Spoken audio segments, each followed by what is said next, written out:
Patuloy pong nakaalerto ang mga otoridad sa Marikina lalo pat nagsimula na namang tumaas ang tubig sa Marikina River kaninang madaling araw. May unang balita live, si Bea Pinla. Bea, anong level ngayon?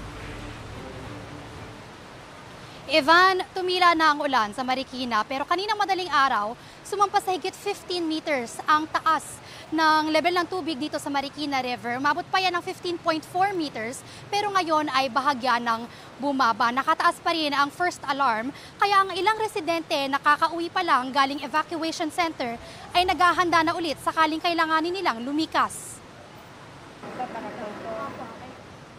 Sanay na pero nakahanda pa rin. Ganyan mag-isip ang ilang residente sa Marikina, lalo na yung malapit sa Marikina River. Sanay na raw silang mabilis ang pag-akyat ng antas ng tubig sa ilog kapag masama ang panahon. Sina Imelda at Migs, kauuwi lang mula sa evacuation center kahapon. Ngayon na nakataas ulit ang first alarm sa Marikina River, naghahanda na sila sa posibleng pagbalik sa evacuation center.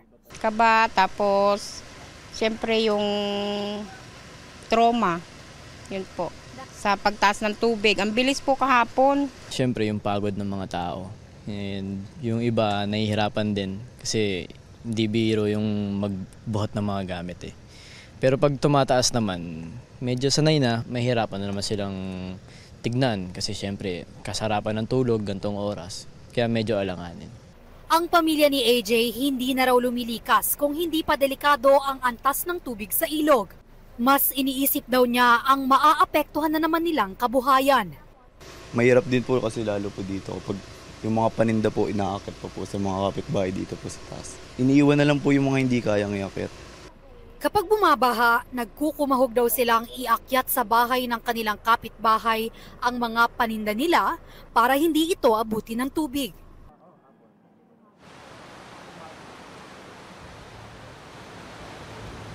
Ivan, natanong mo kanina kung ano na yung antas ng tubig dito sa Marikina River at ngayon nasa 14.9 meters na. Ibig sabihin hindi na nakataas yung first alarm. Pero kanina, nagpaikot din si Marikina Mayor Marcy Teodoro ng mga ambulansya at fire truck sa mga usually na binabahang lugar sa lungsod para lang paghahanda. At ngayong araw din, walang pasok asynchronous or face-to-face sa lahat ng antas sa pampubliko at pribadong paaralan sa lungsod. At yan ang unang balita mula rito sa Marikina. Bea Pinla para sa GMA Integrated News.